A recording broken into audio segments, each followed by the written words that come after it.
Hi Gilbert.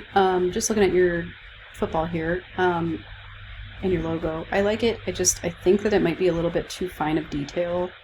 The lines are really thin, and we want more of a bold logo if possible. I don't think it's not. There's nothing terrible about it really, but it's problematic because it does have a lot of really fine little details in it. And with logos, we want to keep it pretty bold. Um, I've just been looking at trying to find a good football to use for this, and you can spend a lot of time looking for just the right image online. This one's kind of nice because it's just filled in. It's really basic. Two different colors here. That one's kind of nice. Most of them are kind of cheesy, but for the sake of this video, I should probably just try and find something. But like I said, you could spend longer finding the right football for this. I don't know, maybe I'll use this one. So I'll just do a control click on this, open image in a new tab to get it at full size. Control click again, save image to downloads. You can right click if you have a Windows machine.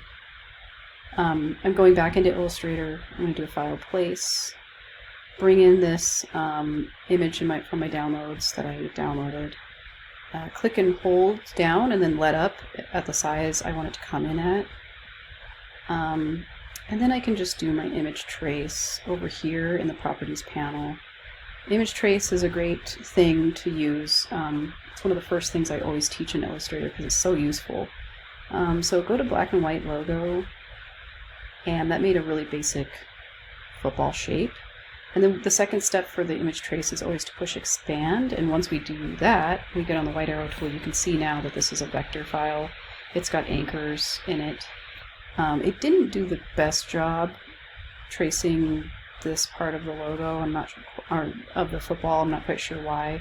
But let's click off of it altogether to deselect everything, and then with the white arrow tool, click on the background color of white. You can see the white fill on that background shape, and push delete on your keyboard or backspace if you have a Windows machine.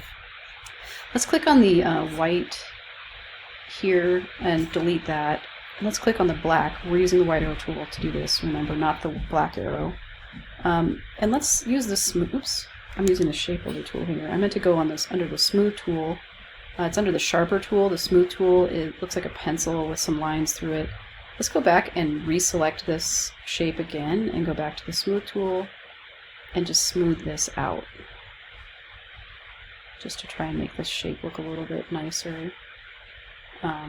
Because Illustrator didn't trace it very well, honestly. There's like some jaggedy, not so wonderful looking lines. But if you work this smooth tool over it, kind of in the shape that you're wanting it to do, it can make it look a little bit nicer and smoother looking on some of those lines that Illustrator didn't really do a very good job on tracing. Even this shape, there might be some problems with it here and there, although I'm not noticing anything super noticeable. Oh, let's see. Yeah, it looks pretty good. So if we use the black arrow tool and click on this, it will get everything selected. If I want to click in individual shapes, I use the white arrow tool to get individual shapes. But with the black arrow tool, I can move this over. So I'm going to zoom out, and I'm going to delete what you have here, just delete, and I'm going to make this bigger. I'm going to push shift on my keyboard and hold down so I don't distort anything. Make that there maybe. You know, it's pretty basic, but we can fancy this up a little bit. I think you did do an outline on your fonts. I would almost maybe try for a slightly different font pair. But you could try this with your logo. You could use the rounded rectangle tool, click and hold, and just drag a nice box out. And then arrange send to back in the properties panel over here. And you can't tell that we actually sent the square behind everything else.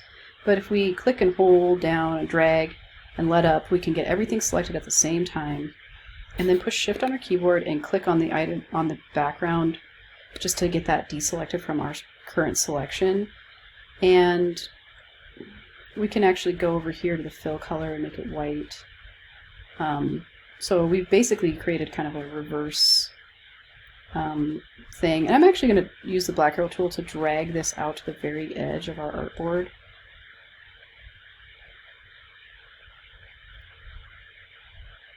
So this might be an interesting thing to try, and it might make your logo look a little bit nicer. I would say, you know, make sure this is all centered nicely with one another, or with itself. And I would say try it, like I said, maybe a different font pair. Maybe try make footballs all uppercase, and then this can be, you know, the way it is. And then maybe make footballs a little bit bigger in comparison to Gilbert's, just so that it doesn't disappear when it's made smaller. Because a lot of times logos can be shrunk way down on a lot of like promotional items. Like if you had a company and you shrunk your logo down to put on a pen or something, it gets really small, and that football's font might disappear in comparison to the rest of the design. One way is just to zoom out, Control Z or minus on your keyboard, Control plus to zoom in, just to see what it looks like smaller. So yeah, maybe make the footballs a little bit bigger. And remember, when you save this for your logo, remember to name this BW and start with black first, much like we did in the Illustrator demo. Take off this rough, save it like this, push OK. So this is what your file name should look like. And then, you know, you would export, if this is how you want this to look, you have all your fonts outlined and everything. Do an export as, use artboards, make this a JPEG file, because I want a JPEG as well of your same logo design, push export. Make sure this is in CMYK, make sure this is high, and then push OK. Then do a file save as, we're going to save as, and we're going to save out the CMYK or color version of AI file, push save, OK. And then now you can actually just change that black to a color. Sorry, I had to pause the video there, but you can change that fill color now in the properties panel to whatever color you want to go with. You would just be one color unless you created shapes, which actually this is a shape, so we could push shift on our keyboard to get multiples selected at the same time, let up on shift once everything's selected, and you know, you can use other colors. You can double click and create on this area over here to create like a custom color using the slider and then moving this around. Like maybe I want this color, and then you can change the color of your text, which you might grab it with the black arrow tool to get. Since I ungrouped everything, I might have to click and drag and then push shift to deselect, and then, you know, double click here, or you know, maybe you might want to go over here and use some of these colors. I'm not quite sure which colors you'd want to go for. I don't think that looks good. The blue and the green, or the green and the red, really don't look good together, but for the sake of the video, this works pretty well. So this, you know, Command S to save your color version, the AI, and then a file export as to get the JPEG.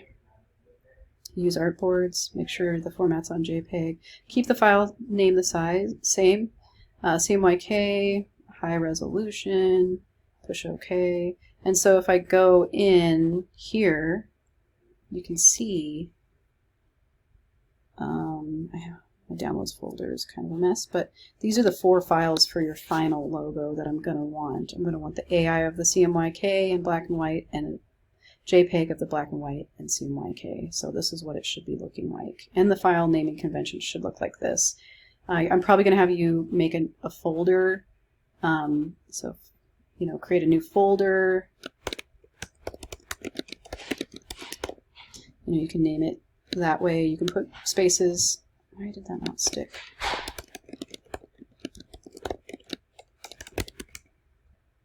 Then we can click and hold and bring those in. So now I have those files in my folder. We can control click on this and compress it. You might, if you have a Windows machine, there's a different process for creating the zip file. You might have to look that up, but this zip file is probably what I ask for in Brightspace. If not, then it's the 4 individual files, but I think I'm asking for a zip. I can't quite remember, but anyway, that would be the process for turning in your logo too. I try to go over that in this video. So anyway, have a good weekend. We'll talk to you later.